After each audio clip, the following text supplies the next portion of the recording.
Assalamualaikum warahmatullahi wabarakatuh. Bismillah, mari kita mulai dengan bacaan basmalah. Semoga dalam belajar ini kita diberi ilmu manfaat barokah. Bismillahirrahmanirrahim. Mari anak-anak kita mulai untuk melanjutkan materi IPS kemarin yang sub kemarin mobilitas sosial sudah selesai. Sub yang kedua dan yang ketiga ini untuk hari ini kita bahas untuk sub yang kedua, yaitu pluralitas masyarakat Indonesia. Kata pluralitas berasal dari bahasa Inggris yang artinya jamak atau keseluruhan atau bermacam-macam. Sedangkan pluralitas berarti kemajemukan atau bermacam-macam. Pada materi hari ini kita mau mempelajari yaitu bagaimana kemajemukan bermacam-macam budaya dalam kehidupan sosial bangsa Indonesia. Pluralitas adalah keberagaman atau kemajemukan yang terdapat dalam suatu bangsa atau masyarakat. Contoh dalam masyarakat kita, keberagaman suku, agama, mungkin suku bangsa kita sangat banyak sekali, bahkan jumlahnya puluhan atau bahkan ratusan, sampai mungkin satu persatu sulit untuk kita kenal. Agama mungkin yang kita diakui oleh pemerintah itu hanya 6, bahasa, budaya, dan lain-lain. Selain pluralitas, ada istilah dalam materi interaksi sosial atau pluralitas ini yang kita kenal dengan keragaman atau yaitu multikultural atau bermacam-macam budaya atau kebiasaan, yaitu masyarakat yang memiliki lebih dari 2 atau lebih kebudayaan. Jadi multikultural itu masyarakat yang budayanya bermacam-macam, tidak hanya satu.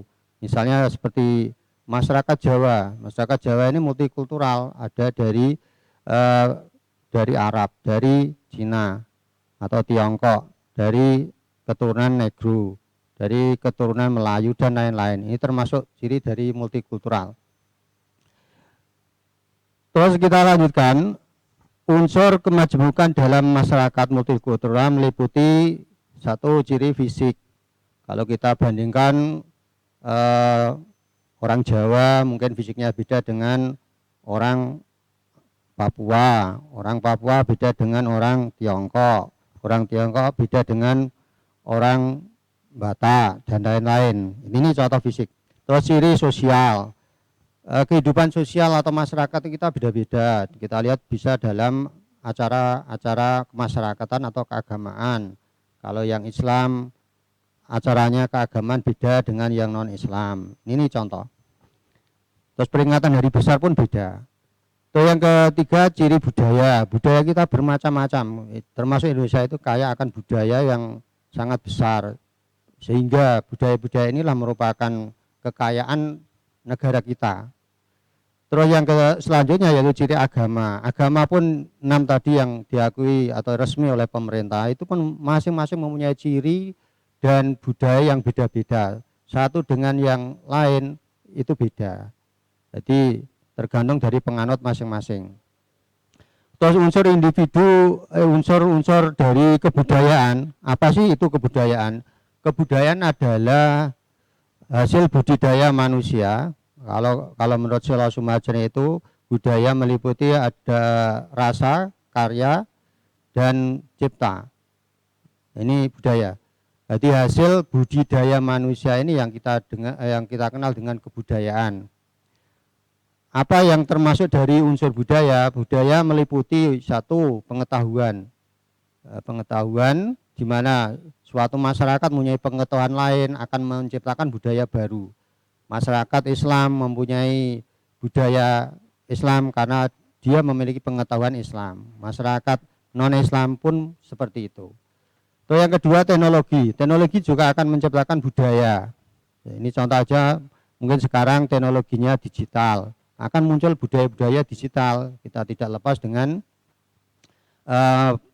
hal-hal yang terkait dengan digital, baik dari segi ekonomi, pendidikan, dan kehidupan. Kita lepas dari itu. Terus kesenian juga termasuk unsur dari budaya, religi atau kepercayaan. bahasa, sistem ekonomi, dan sistem sosial. Ini termasuk 7 unsur budaya yang akhirnya menjadikan suatu budaya yang beragam atau multikultural atau pluralitas atau kemajemukan. Istilahnya sama, cuman beda bahasanya.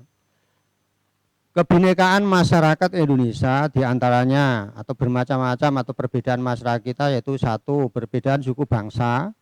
Nah, kita tahu suku bangsa kita sangat banyak sekali yang masing-masing daerah mempunyai suku bangsa yang berbeda-beda. Contohnya aja suku bangsa Jawa, suku bangsa Madura, Sunda, Batak, ini yang ada di sekitar kita. Bangsa Sumatera, Kalimantan, atau Dayak. Terus yang lanjutannya nomor 2, perbedaan fisik atau ras. Orang Melayu fisiknya beda dengan orang Tiongkok atau keturunan Cina, beda dengan orang keturunan Negro, beda dengan suku-suku lain. Terus perbedaan jenis kelamin, ada perempuan, ada laki-laki, ini juga termasuk dari kebinekaan kita. Perbedaan lokasi, ada yang di desa, ada yang di kota, ada yang di daerah pantai.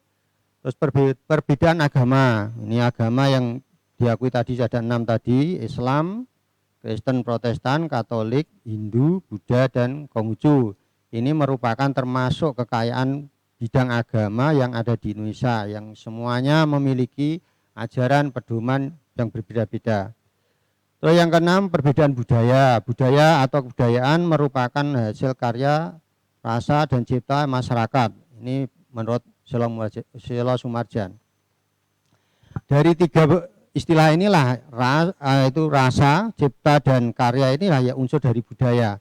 Makanya tidak heran masyarakat satu dengan lainnya mempunyai budaya yang beda itu tidak lepas dari yang namanya kebudayaan, yang semuanya sama baiknya. Makanya adanya perbedaan budaya-budaya itu kita memang perlu saling menghormati. Kita lanjut.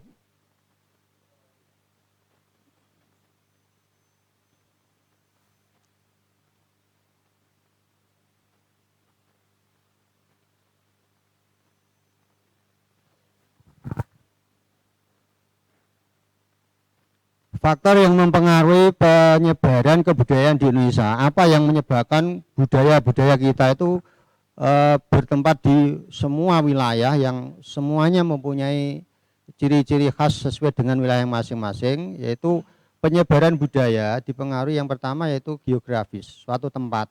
Saya ambil contoh masyarakat pedesaan beda budaya dengan masyarakat kota. Masyarakat kota beda dengan masyarakat daerah pesisir.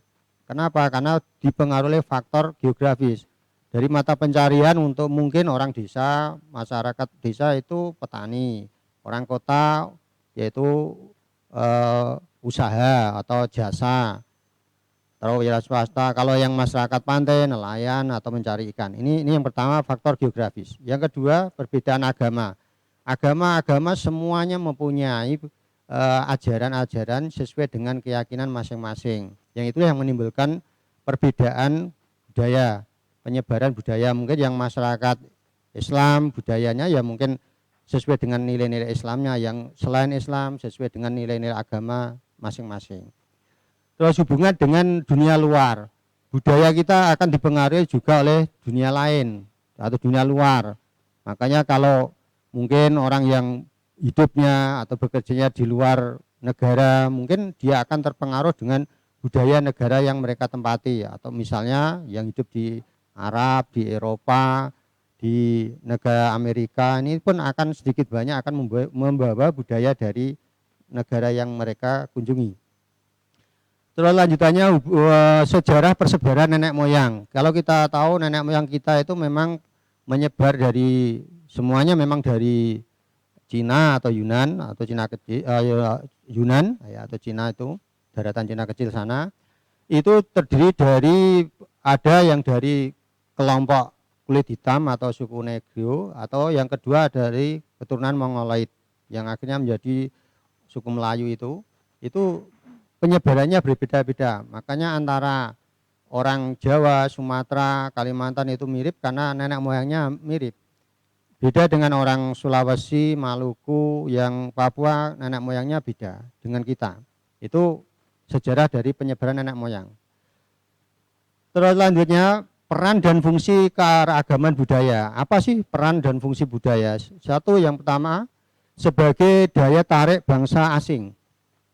Adanya budaya yang bermacam-macam, bahkan puluhan ataupun ratusan itu, bangsa lain tertarik ke Indonesia untuk apa? Untuk mengetahui budayanya kayak apa. Negara yang multikultural tapi kita masih bisa bersatu. Lah ini daya tarik dari negara-negara lain cukup besar ke Indonesia.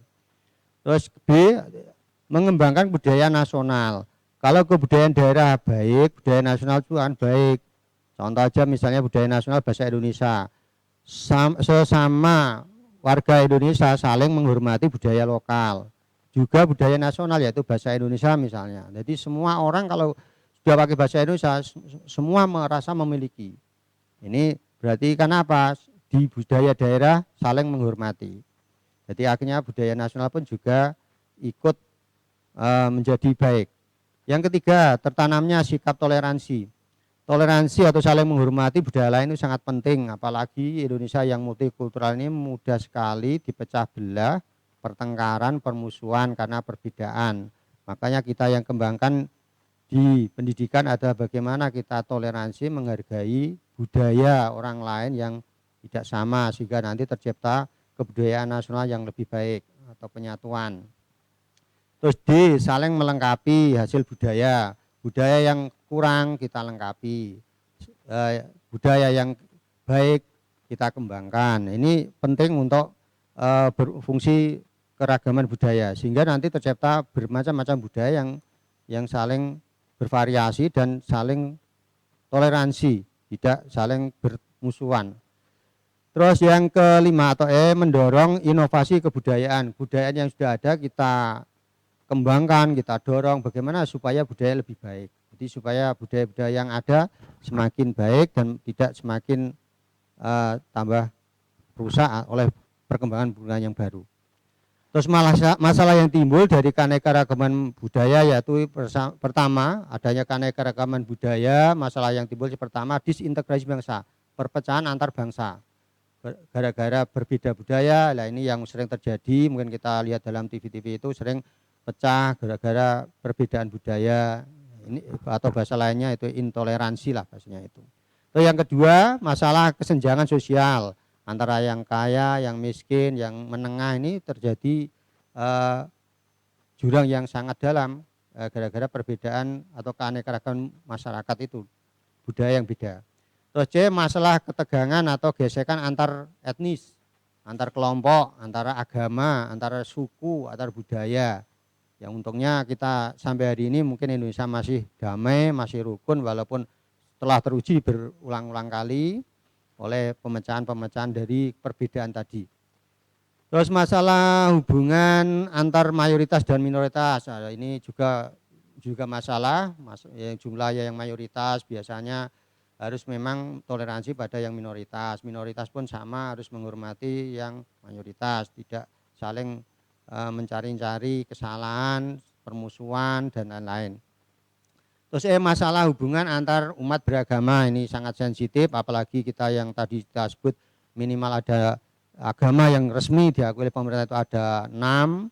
Ya, ini kalau tidak kita jaga toleransinya memang akan terjadi permusuhan karena agama sangat penting dan sangat mudah untuk dipecah belah oleh kelompok-kelompok yang kepingin membuat negara kita atau budaya kita menjadi rusak.